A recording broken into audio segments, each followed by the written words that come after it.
sais, mesdames et messieurs, que vous attendez mercredi avec impatience, car mercredi, je suis toujours entouré des intelligences de mon pays, et c'est Web Presse, la formule est déjà consacrée. Aujourd'hui, mesdames et messieurs, nous allons parler de deux volets de notre pays. Nous allons parler aujourd'hui du volet politique et du volet économique, et je suis entouré de Ambroise Mamba de Congo Web Télévision. Il n'est vraiment plus à présenter. Bonjour Ambroise. Bonjour Paulette. En tout cas, très heureuse d'être parmi nous. Je suis avec Willy Makolo de la RTVS1. Bonjour Makolo.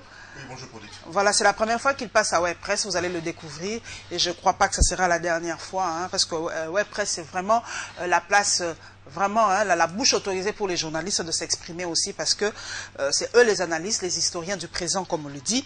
Et je vais terminer par Gabi Kouba, journaliste de terrain. Lui, il est vraiment sur le terrain. Comme nous allons parler aujourd'hui du découpage, eh bien, lui, il vient du Congo profond. Il va nous dire les vraies réalités, parce que des fois, les politiques nous disent un peu... on comprendra nous-mêmes d'ici là. Alors, Ambroise Mamba, le dialogue, les consultations, en fait, ont commencé. On voit les personnalités défiler auprès du chef de l'État. Alors, la question que l'on se pose, est-ce que Ambroise Mamba, ces consultations-là, amèneraient au fait à quoi? À un dialogue ou à un autre genre de concertation bis? Parce que c'est presque le même schéma qui a été engagé. Bon, je suis en train de faire une lecture sur les consultations entamées par le chef de l'État. Personnellement, je trouve que ça semble être du gâchis.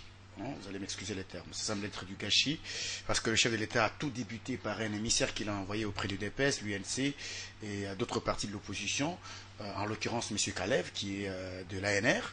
Il a envoyé là-bas parce qu'il voulait que ces différents partis lui envoient leur cahier des charges par rapport au dialogue national. Alors, lorsqu'il est parti... il semblerait que les partis politiques en question ont envoyé leur cahier des charges au niveau de la présidente de la République. Alors, à mon avis, les consultations doivent servir maintenant à quoi à ce niveau-là? Je me demande à quoi, mais il fallait, à mon avis, que le chef de l'État reçoivent les cahiers des charges des différents partis politiques. Après avoir reçu les cahiers des charges, il fait ce qu'on peut appeler une certaine compilation des différents cahiers des charges. Soit il met en place une commission paritaire majorité-opposition par rapport aux différents cahiers des charges. Certainement qu'il y aura des différentes questions dans chaque cahier des charges. Et après cette compilation, on aura maintenant un cahier des charges uniforme pour la tenue d'un dialogue, et puis on ouvre le bal. Mais la loi n'interdit pas, Ambroise. Je n'ai pas terminé. Oui. Lorsque vous envoyez un émissaire, il va demander les cahiers des charges, on vous les envoie, et puis après vous organisez les consultations nationales. Ça fait deux choses différentes. Ça fait deux choses. Parce que dans les consultations nationales, vous venez, je vous pose des questions, vous répondez aux questions, et après c'est moi qui décide. C'est ça, les consultations nationales. Alors, je me demande, ça peut amener à quoi à ce moment-là? Ça pose problème. Ça semble un peu donner raison à l'UDPS qui est parti voir Martin Kobler pour se faire consulter chez Martin Kobler. Parce que selon qui représente la communauté internationale. Selon ce parti, l'initiative du dialogue ne vient pas du chef de l'État, mais ça vient de l'accord cadre d'Addis Abeba et la résolution 2098. Alors, à ce niveau, l'UDPS voudrait qu'il y ait un médiateur neutre pour concilier les vues entre la majorité et l'opposition. Vous êtes sûr, Ambroise, de la neutralité de la communauté internationale pour le Congo? Je ne parle pas de la neutralité de la communauté internationale, je parle d'une personne neutre, ou bien d'une personnalité neutre pour concilier les vues de la majorité et de l'opposition. Mais lorsque le chef de l'État organise les consultations, il peut y en avoir les prérogatives, mais j'ai peur qu'on revienne à ce qui s'est passé avec les concertations nationales. Vous vous rappellerez que c'était la même chose, on a ignoré ceux qui avaient boycotté les travaux, mais aujourd'hui on donne quand même raison à ceux qui n'avaient pas participé à ces concertations nationales. Et là je pense que ça pose problème, mais si on veut être sérieux par rapport à ce dialogue, il fallait jouer la carte de la transparence pourvu qu'on puisse arriver au résultat escompté. Mais c'est vrai que tous ceux qui ressortent après avoir discuté avec le chef de l'État mettent l'accent, Willy Makolo, sur le dialogue, un consensus. Tout le monde dit que non, il faut qu'on parle, il faut qu'il y ait un consensus sur ce calendrier électoral. Alors, Willy Makolo, ces consensus, donc ils doivent se mettre autour d'une table et chercher un calendrier qui va apaiser et l'opposition et la majorité. Oui, c'est très important pour l'équipe. Ce consensus-là est cadré que sur le calendrier électoral. Ok, oui, merci. Vous allez me permettre d'être un peu... de tricher un peu chez Ambroise pour orienter les choses. Moi, je dis d'abord que ce dialogue est stagnant. Nous sommes sur place. Ambroise l'a dit, il y a M. Kalev qui est allé consulter les partis politiques. Les cahiers des charges ont été remis. Je vais certainement me répéter. Mais lorsque le président de la République reçoit les équipes... Les forces vives. Pour les écouter de vive voix, peut-être. Ok, d'accord, mais quels sont les documents qu'ils remettent au chef de l'État? Est-ce que c'est le même document qu'ils ont remis auprès de M. Kalev, ou bien c'est un autre document qui contient quoi dedans? Mais en fait, ce qui est vrai aujourd'hui, les dialogues avec les partis politiques ou comment, par exemple, aujourd'hui, l'IDPS dit, écoutez, déjà, ça change les arguments de l'IDPS. On a accepté d'aller au dialogue, mais dans le format de Sun City. Ce qui veut dire que déjà, il y a un problème. Et aujourd'hui, on a peur de revenir aux concertations nationales qui vont nous bouffer du temps, parce que là, on parle dialogue pour que ça nous amène aux élections. Mais déjà, le calendrier électoral pose un problème de temps. Mais les temps qui est consommé aujourd'hui par comment est-ce que le chef de l'État est en train de recevoir les confessions religieuses et tout, est-ce que ce temps-là ne va pas peser au calendrier, donc au calendrier électoral? Vous avez parlé tout à l'heure de... Est-ce qu'on est obligé, après les consensus, Willy Makolo, même Gabi, tu me réponds, est-ce qu'on est obligé, après les consensus, de respecter ce calendrier? On est souverain, hein? On peut modifier ces calendriers, c'est pas la Bible qui n'est pas modifiable, ou le Coran. Donc après un consensus, on peut changer les choses. Vous savez, pour l'être comme moi, que ce calendrier pose problème. Le calendrier électoral pose problème. Déjà, ceux qui sont venus ont posé ce problème de calendrier auprès des chefs de l'État. Dire, écoutez, ben voilà, il doit y avoir un consensus tout autour du calendrier électoral. Parce que ces calendriers nous déchirent aujourd'hui. Les autres disent, écoutez, ben voilà, les jeunes enrôlés, les jeunes majeurs doivent être enrôlés. Ils sont de millions en République démocratique du Congo. C'est un vrai problème. Ils sont obligés de participer à la messe électorale. Mais si ce problème n'est pas réglé, comment est-ce que nous allons aller aux élections en excluant une autre partie de la population? Parce que ceux-là qui sont majeurs aujourd'hui sont peuple congolais aussi, pour l'être Kimuntu. Donc, s'il faut aller au dialogue, on doit penser d'abord au peuple. C'est le peuple congolais qui doit être au centre de ces grands débats. Puisque même les élections, on l'organise pour le peuple. C'est les peuples qui iront voter. Mais si le peuple disait, ben voilà, d'accord, on ne va pas aller voter, et vous les politiques, allez-y voter. Ils seront au nombre de combien? Et qui va accepter l'autre? Vous voyez, aujourd'hui, le grand débat dans ces dialogues, au centre d'abord, doit être le peuple. Qu'est-ce que le peuple veut pour les dialogues? Ou bien pour les élections? Ça, c'est crucial. Gabi Kouba, le dialogue, on a vu, est-ce que, c'est écrit d'ailleurs sur plusieurs journaux, Kabila tend la main, le dialogue c'est vraiment nécessaire, c'est une vertu africaine, on doit parler, on doit essayer vraiment de parler pour qu'il n'y ait pas de suspicion entre nous, mais est-ce que le format actuel de ce dialogue permettra quand même qu'il y ait consensus pour les élections futures qui arrivent? D'abord, le format n'est pas encore clairement défini. Il a entamé les consultations avec les forces vives du pays.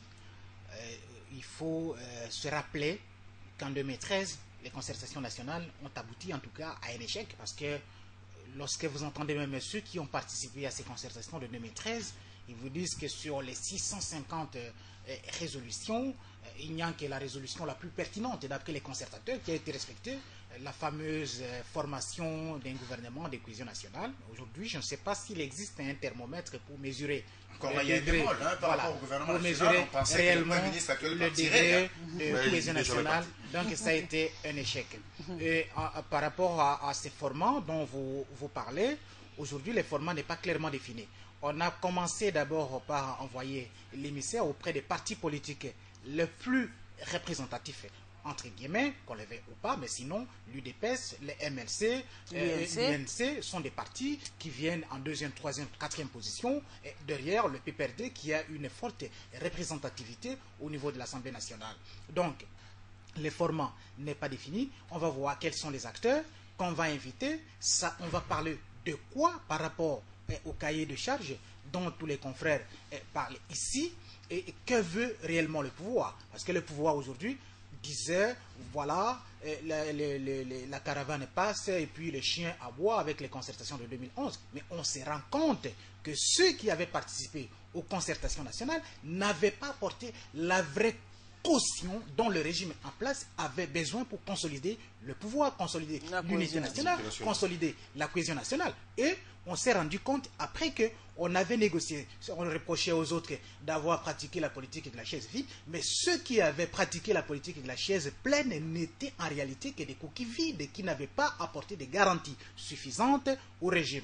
Et par rapport, le dialogue aujourd'hui va se focaliser sur des questions essentiellement électorales. On est à quelques mois, à plus d'une année des élections, mais le cycle comme vous avez posé une question, c'est presque par rapport à ces calendriers, oui, par rapport au calendrier électoral, je crois que la préoccupation principale des partis politiques les plus représentatifs reste l'inversion du calendrier électoral. Parce que s'il faut aller avec toute la complexité des problèmes qu'on a, les problèmes des moyens, les problèmes des infrastructures, les problèmes politiques, les problèmes d'insécurité, on n'y arrivera pas.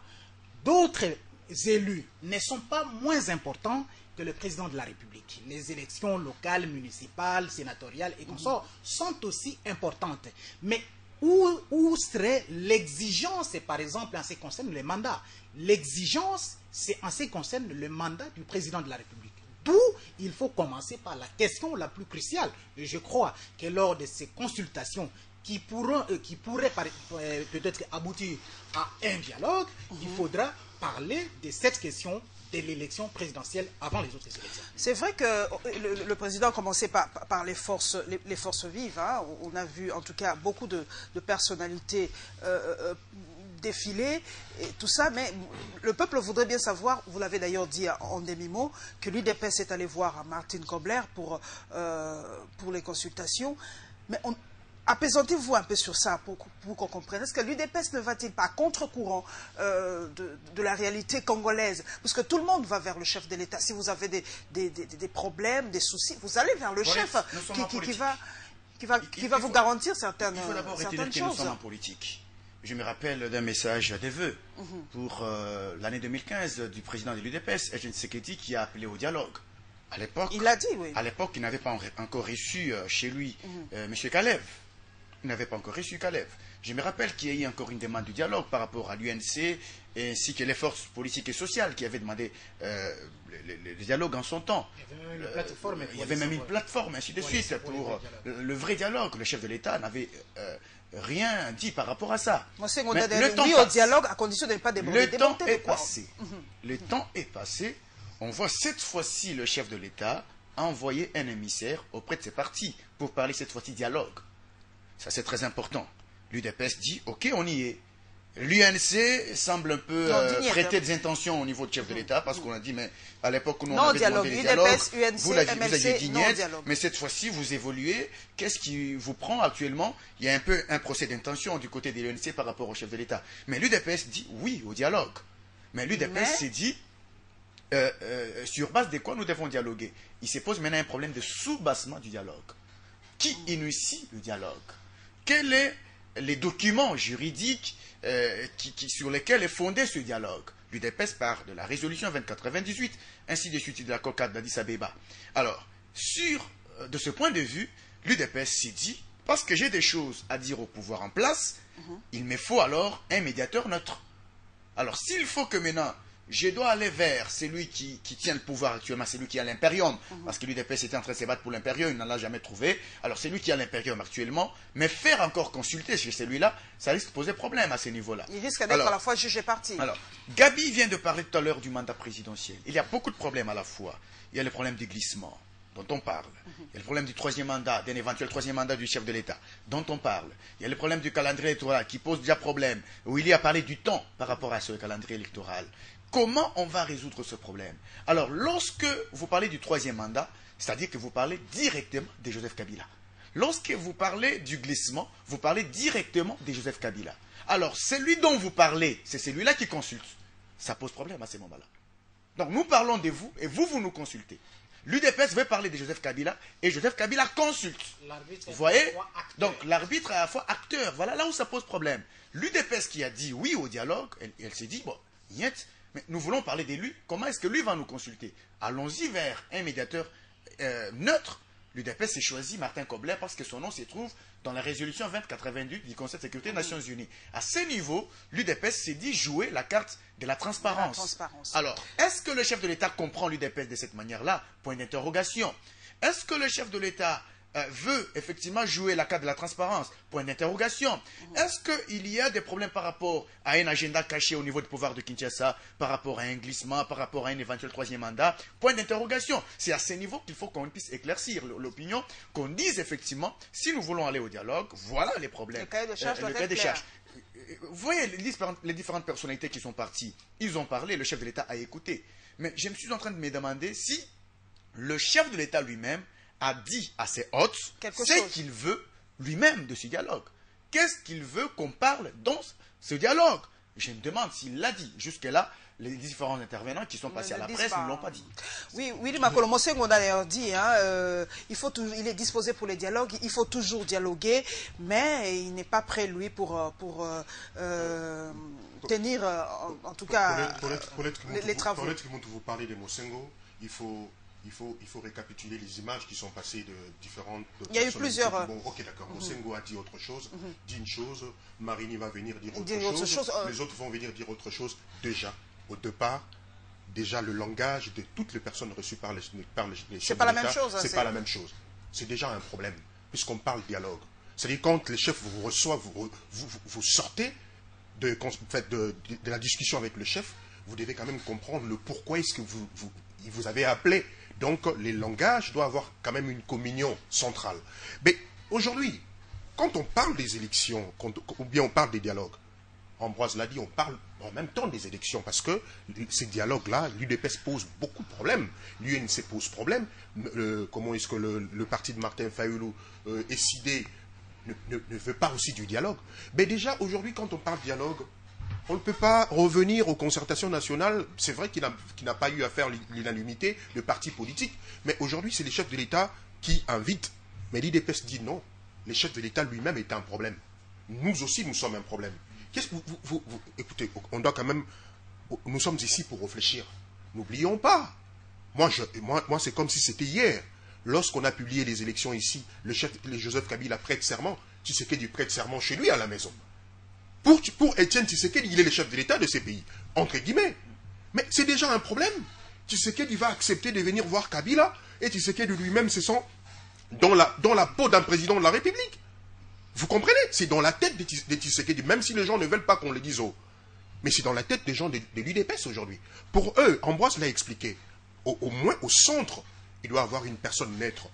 Ils ont pris Martin Kobler, de façon que la discussion soit dirigée auprès d'une personne qui ne sera pas jugée partie. Mais quand on parle même de ces dialogues, Paulette Kimutu, mais vous oubliez une chose, ces élections-là, non seulement que les gens parlent aujourd'hui, bouche un peu sous la table, pour parler du glissement, troisième mandat du président de la République. Écoutez, quand on parle dialogue, il faut voir tout ça. Il faut voir aussi les découpages. Quand on parle dialogue, on parle élection, on voit découpage, parce que les découpages parlent de provinces et qu'il y aura des élus qui vont dépendre de ces provinces-là. Au fait, aujourd'hui, des fonds en comble, les Congo a des problèmes. Mais l'accent, Gabi Kouba, j'ai l'impression que ce glissement-là, on met un peu trop l'accent sur le chef de l'État, et pourtant, selon d'autres personnes, le glissement a déjà eu lieu pour d'autres institutions, comme le Sénat, comme les gouverneurs et tout ça. Donc, pourquoi se focaliser seulement sur la personne ou sur l'institution président de la République? Donc, la RDC a beaucoup de problèmes, et je crois que, franchement, nous sommes des analystes. Je crois que dans ce dialogue, on va essayer de mettre carte sur table pour essayer d'élaguer tous ces problèmes un à un, quand même. Oui, bon, ben, je sais, le président de la République lui-même l'avait dit au cours d'un discours que les sénateurs, par exemple, les sénateurs, les députés provinciaux, les gouverneurs, leur mandat avait déjà expiré, mais ce n'est pas un bon exemple. Et à suivre le cycle électoral de 5 ans, 2006-2011, il fallait préparer les élections aussi en 2011. Aujourd'hui, en 2016, on se rend compte qu'on a des vrais problèmes pour l'organisation de ces élections-là. Et les autres ne sont pas tenus, je l'ai souligné au début, à cette exigence constitutionnelle qui veut que le mandat soit 2 fois renouvelable, une fois renouvelable, 2 mandats renouvelables une seule fois. Voilà. Donc ça, ce n'est pas le problème pour les sénateurs. Les sénateurs disent, bon, il ne nous appartient pas d'organiser les élections. C'est au pouvoir, c'est au régime en place d'organiser les élections, de réunir les moyens. Mais en ce qui concerne, par exemple, les soupçons autour du glissement, mais il ne faut pas, on peut pas en tout cas, on peut pas dire autre chose. Il y a eu plusieurs tentatives. Révision de la loi électorale, l'Office national pour l'identification, par exemple, l'ONIP, tout ça. Est-ce qu'aujourd'hui, après des contestations du mois de janvier, vous avez vu la mise en place effective de l'ONIP pour le recensement général de déjà commencé à travailler. Alors pourquoi à l'époque ça avait focalisé l'attention des dirigeants de l'opinion publique et de l'opinion nationale et internationale en ce qui concerne, c'est-à-dire qu'il y a eu des ambitions à ce moment-là en ce qui concerne la prolongation du mandat de l'actuel président de la République. Autre problème, par exemple, les priorités de l'UDPS. Dans l'UDPS considère que le président de la République est à la fois juge et parti. Revenons aux concertations nationales, les résolutions. Ce sont les mêmes qui nous dirigent. Ce sont les mêmes qui sont allés discuter au Palais du Peuple. Et on a soumis les mêmes résolutions aux mêmes individus. Quel est le degré d'applicabilité de ces résolutions? Alors, si aujourd'hui, revenir convoquer les dialogues, c'est bien. L'UDPS choisit, c'est vrai, ça peut choquer pour dire, mais pourquoi est-ce que le Congo, c'est un protectorat, c'est un État sous tutelle qui, chaque fois qu'il a un problème, il faut faire recours à l'arbitrage international. Mais c'est le prix à payer lorsque les voix sont discordantes à l'intérieur du pays et que les gens ne s'entendent pas, on peut faire appel à l'arbitrage international. Mais je voulais aussi ajouter un élément. Là aussi, c'est gênant. Et, par exemple, les ambitions des uns et des autres qu'il faudra gérer. Dans les esprits, lorsque Kalev est allé voir les partis politiques, vous avez vu que, du coup, des minuscules partis politiques ont cherché à nouer des alliances. Pourquoi? Parce que les politiciens congolais ont dans leurs esprits, chaque fois qu'on parle du dialogue, ils ont en tête l'éternelle question du partage du pain. Donc, que vous le vouliez ou pas, en ce qui concerne, par exemple, comme il y a match nul, au cas où, comme il y aurait match nul, au cas où il n'y avait pas élection, c'est-à-dire il faut partager les gâteaux et glisser ensemble. Donc, une transition. Et là, des partis politiques, les acteurs qui n'ont pas d'autres soucis, qui n'ont pas d'ambition, qui n'ont des ambitions que d'être ministre, d'abord mourir ministre, devenir ministre et mourir après.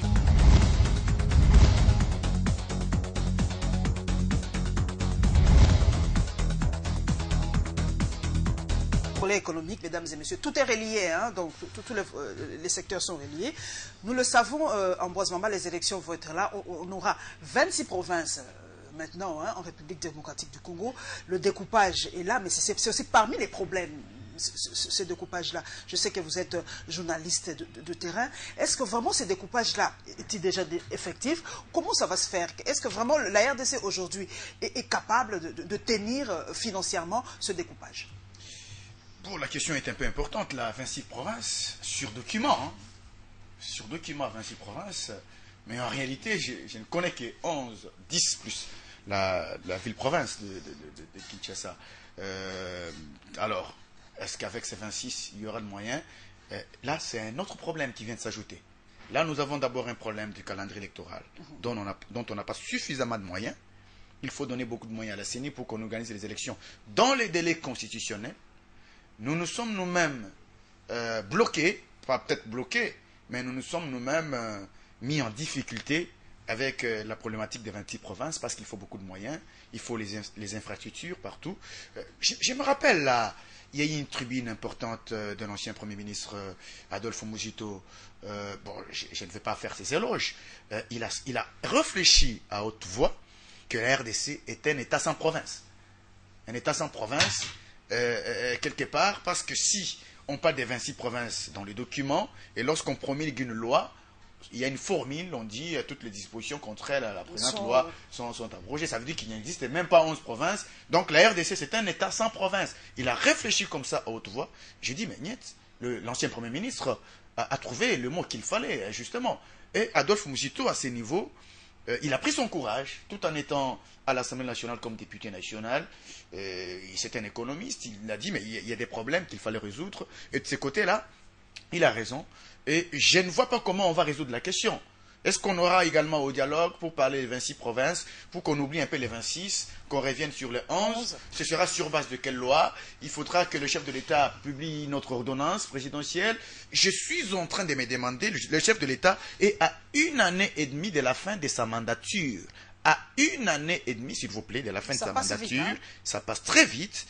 Et je me demande, à 1 année et demie, ce qu'il va faire. Parce qu'il y a dialogue, parce qu'il y a province, et c'est une difficulté énorme dans laquelle nous sommes placés nous-mêmes. Willy Makolo, les élections, le découpage territorial, vous qui êtes des journalistes de terrain, vous descendez sur le terrain, nous suivons les politiques qui nous disent il n'y a pas de problème, pourquoi vous voulez créer des problèmes là où il n'y en a pas, c'est simplement des districts qui deviennent de province, vous voulez créer la psychose et tout ça, c'était déjà constitutionnel et tout ça. Vous qui êtes journaliste, vous descendez sur le terrain. Est-ce que ces 26 provinces sont viables aujourd'hui et les élections sont vraiment possibles dans cet état actuel des choses?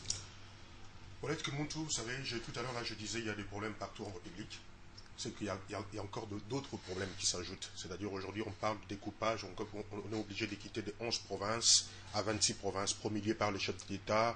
Déjà, la commission mise en place par le vice-premier Bouchab est en train de faire son travail. Mais non, mais écoutez, quand même, réfléchissons. Il ne faudra pas embrasser des choses parce qu'il faut embrasser, mais il faut réfléchir avant d'embrasser des choses. La Constitution. D'abord, je vais rentrer un peu en arrière. La ville de Kinshasa portait 6 communes. 6 communes, la ville de Kinshasa. À l'époque, 6 communes, la ville de Kinshasa. Pour que la ville de Kinshasa quitte de 6 communes à 24 communes, il a fallu 3 ans pour réfléchir, des études là-dessus.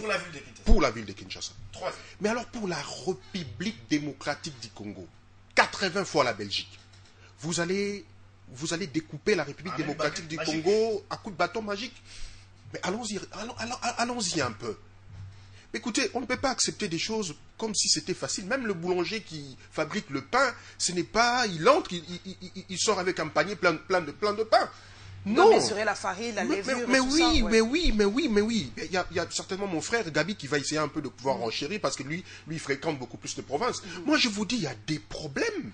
Ambroise me parle de la tribune d'Adolphe Mozito qui parle d'État sans province. Je vais vous dire, avec les 11 provinces, les gouverneurs sont tout le temps dans la ville-province de Kinshasa pour venir chercher la rétrocession. La rétrocession qui est de 40%, qui rentre des fois 15% ou 20%. Insuffisant. Mais allons-y. Est-ce que vous le savez que la province du Bandundu, par rapport à la province du Katanga, est de 50 ans de retard? 50 ans de retard. Je vous le dis. Le Katanga aujourd'hui n'en comparait pas dans le Bandundu. Je vous parle de Gabi, il est là, il va vous le dire, il fréquente le Bandundu. Les Bandundu étaient un vrai village au 3e millénaire. C'est un vrai village. Il faudrait d'abord commencer par créer la stabilité des provinces. C'est-à-dire chaque province, celui qui va dans le Katanga, celui qui va dans le Bandundu à l'Équateur, doit se sentir à l'aise. Vous trouvez une banque, on a bancarisé ici. Mais allez-y dans d'autres provinces, allez-y poser la question s'il y a des banques qui fonctionnent. C'est une bancarisation de « tu me donnes, je te donne ». Mais on va parler des 26 provinces.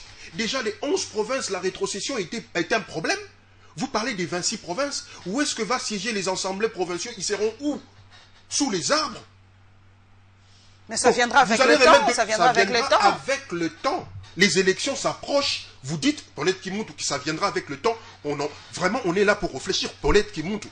Je parie que tous ici, on a quand même de la crème pour pouvoir coucher une intelligence pour la République. Ah oui, j'ai dit ça viendra avec le temps. La loi, il y a déjà la loi pour ça, mais avec le Paulette, temps maintenant, même la maman qui attend un bébé s'achète le berceau, les pampers avant l'accouchement.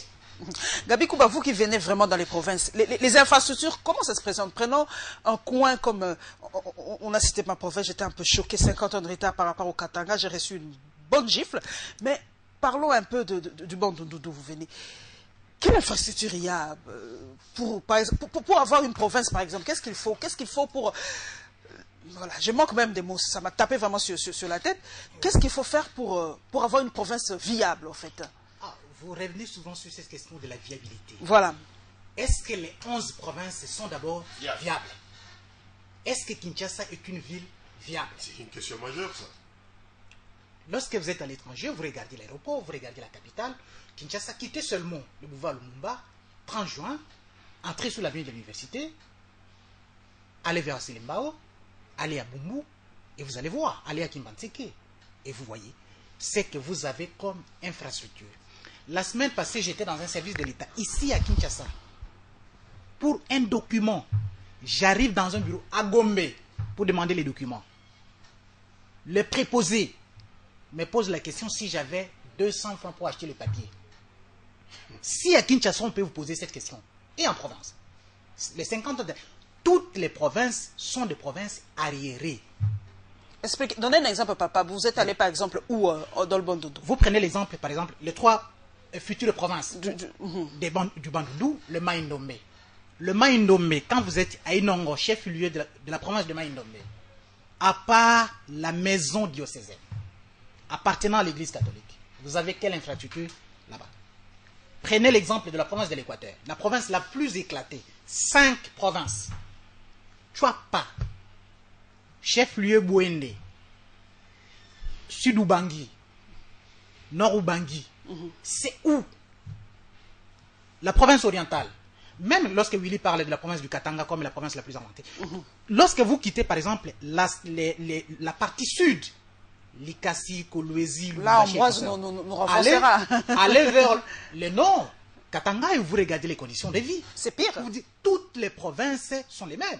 Au Katanga, par exemple, s'il y a une activité, aujourd'hui, c'est grâce à la présence de quelques entreprises minières étrangères qui font l'extraction des minerais. Tout simplement. Ça, ils ne transforment même pas les mines, là, en question. Non, on ne les transforme pas sur place ici au Congo. On exporte à l'état brut les minerais de la République démocratique du Congo. Alors, je reviens à votre question. La question de la viabilité. La tribune d'Adolphe Mouzito, il dit tout haut, c'est que les autres disent tout bas. Le week-end passé, j'ai discuté longuement avec un député du Congo qui me disait non, mais il faut commencer d'abord par...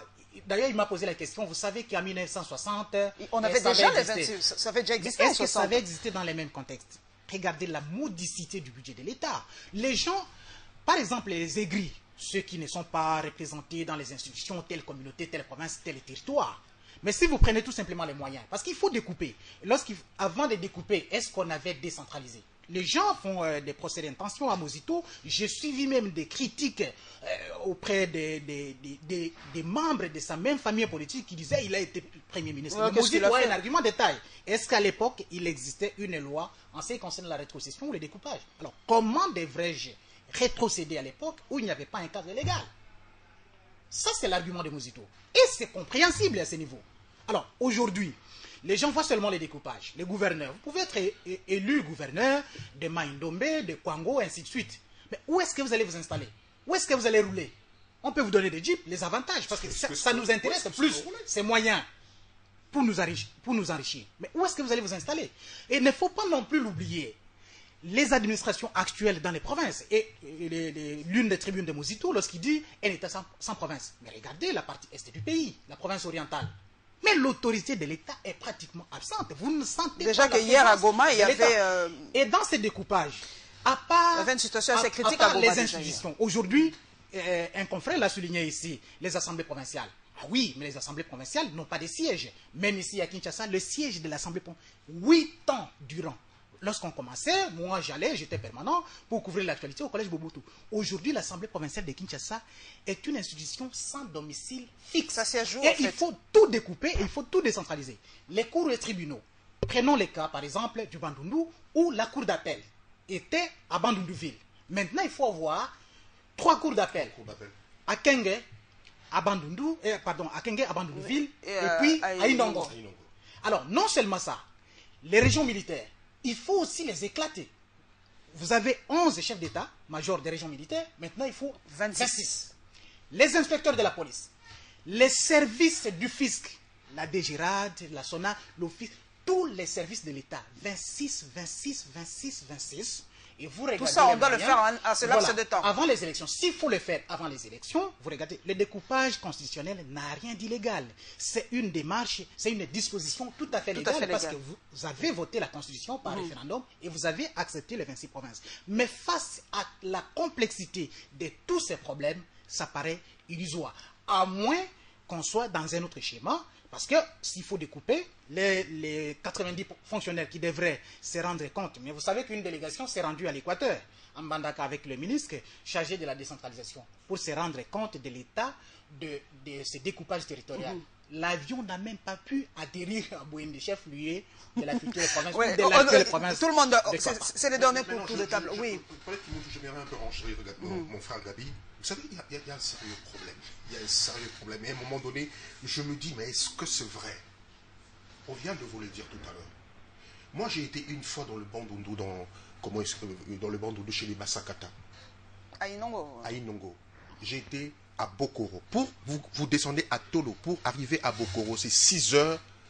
Vous êtes dans un canot, vous montez la rivière Lukeni. Vous arrivez là-bas. Il y a le poisson frais qui sort en quantité industrielle. Mais les mamans ne savent pas comment les conserver.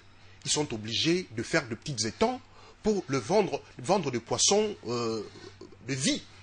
Donc, vous comprenez que déjà les provinces qui existent, là c'est pour aller de l'autre côté de Gabi, a un problème sérieux.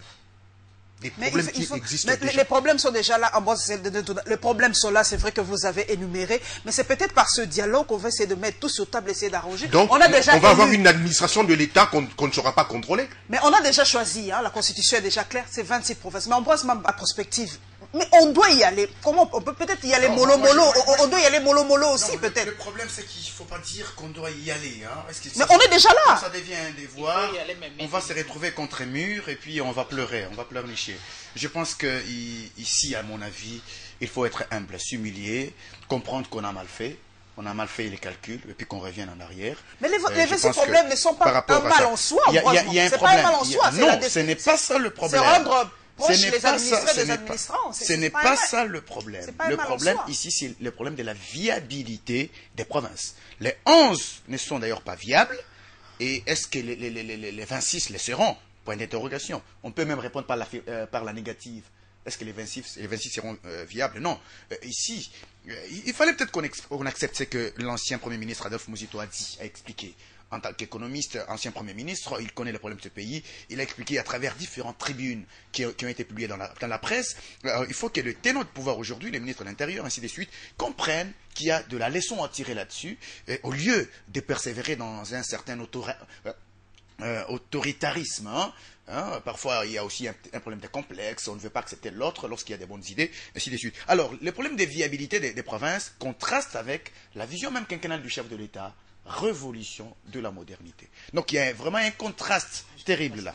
Donc vous avez des problèmes, des provinces non viables, vous en créez 26, et puis votre vision quinquennale est dans le modernisme, il faut moderniser le pays, ainsi de suite. Il y a vraiment un véritable contraste. Alors si c'est de cette manière qu'il faut procéder, d'ici une année et 6 mois, je pense que ce sera déplorable le bilan. C'est à ce niveau. N'enfonçons pas le clou. On a eu l'exemple, s'il vous plaît, on a eu l'exemple, Mobutu l'a déjà fait, du découpage du Grand Kivu à l'époque, en 88, c'était l'exemple type. Aujourd'hui, on a eu le Maniema, le Sud Kivu et le Nord Kivu, mais eux-mêmes, les originaires de là disent que oui, ce découpage aura servi quand même à faire évoluer le Maniema, de sortir le Maniema du ghetto. Ils le disent eux-mêmes. Donc il a procédé, Mobutu.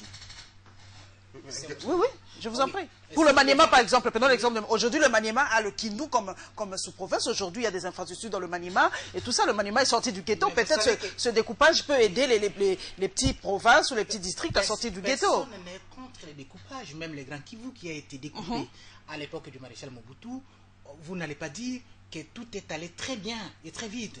Et Kindu vient d'être électrifié avec Joseph Kabila. Et pendant tout le temps du découpage du Grand Kivu, est-ce qu'il y avait l'électricité à Kindu? Non, on ne suppose pas. Et il y avait aussi quelque chose qui existait à l'époque. Aujourd'hui, parlons du budget. Un modique budget, une caisse de péréquation inexistante. 8 milliards. Mais le Premier ministre l'a dit en Côte d'Ivoire, dans un peu de temps, croissance à 2 chiffres. Mais croissance, c'est à 2 chiffres. Dans une capitale où les gens manquent de l'eau potable. Croissance à 2 chiffres. C'est ça la croissance à 2 chiffres. Alors, le budget, virtuellement, parce que dans les prévisions, il est de 8 milliards de dollars. Mais dans la pratique, si vous prenez aujourd'hui les exigences ou les demandes de la CENI, est-ce que le gouvernement a donné ne fût-ce que 50% à la CENI pour les besoins? Alors, s'il faudra ponctionner dans ces budgets de l'État pour mettre en place les administrations provinciales budgétivores, parce que le budget de l'État, même Mobutu l'avait dit, sert plus au fonctionnement des institutions qu'au fonctionnement de la République. C'est-à-dire vous aurez des institutions budgétivores qui vont consommer les 90% du budget de l'État. Et vous et moi, en ce moment-là, ça sera des émeutes de la vie chère. Oui, je reviens sur l'exemple. Moi, je suis votre contrepoids. Prenons l'exemple du Maniema. Est-ce qu'aujourd'hui, le Maniema, en quelques minutes, est-ce que le Maniema aujourd'hui n'est pas sorti du ghetto aujourd'hui? On a une grande province du Maniema. Est-ce que ce découpage n'a pas été... En combien de temps mais oui, ça viendra avec le temps aujourd'hui. Mais quand même, ça se fait. Ça se fait. On n'est pas contre les découpages. Mais nous sommes pour la viabilité des provinces. Mais ça viendra avec le temps. 10 ans, 20 ans, mais il faut qu'on commence quelque part. Quelles sont les priorités? Quelles sont les priorités? Est-ce que c'est le découpage des territoires, des provinces?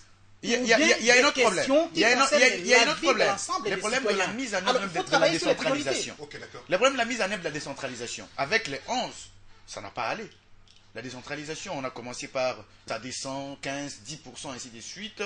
Et il y a une caisse de péréquation qui n'a pas été créée, ainsi de suite. Comme à l'époque de Mobutu. Alors, justement, c'est par rapport à tout ça qu'on dit, mais on n'est pas prêt. Vraiment, pour cette seconde, je vois qu'on est à la fin. Déjà, je vais aller. Gabi l'a dit, il a parlé du budget. Je vais vous dire, là, on rentre toujours dans les tribunes de Mosito, où il a parlé de pays sans budget. Il dit, Matata, logiquement, le Premier ministre Matata devait revenir à l'Assemblée, face devant les élus du peuple 3 fois. Présenter les budgets de l'État et les budgets globaux de la République aussi. Mais quand on parle de province, est-ce que le gouverneur de province dépose aussi leur budget à eux? C'est un problème aujourd'hui. Puisque la République démocratique du Congo n'a pas un budget global de la République. Raison pour laquelle, quand on parle de la viabilité des provinces, c'est parce que ces provinces-là n'ont pas un budget de fonctionnement. Aïe. Voilà, c'est un sujet passionnant, mais le temps, à la télévision, c'est le temps. Nous y reviendrons parce que ces découpages, je crois que ça fera aussi partie du dialogue. Hein. On doit essayer vraiment de mettre à table tous ces petits problèmes pour qu'on essaye de faire émerger le Congo, puisque le Congo doit être un pays émergent d'ici à 2030, selon les dispositions, selon les prévisions. Selon les discours officiels, voilà. Les prévisions, en tout cas objectifs. Ne soyez pas si pessimiste, Gabi Kouba, selon les dispositions, réaliste. selon les prévisions du gouvernement, on sera émergent d'ici 2030. Merci donc à Ambroise Mama d'avoir accepté d'être des nôtres, d'avoir débattu. Merci à Willy Makolo de la RTVS 1 et merci à Gabi Kouba. Vraiment, merci à vous aussi pour votre fidélité. Merci à mon équipe technique et nous nous retrouverons vraiment avec le même plaisir le mercredi prochain. Inch'Allah.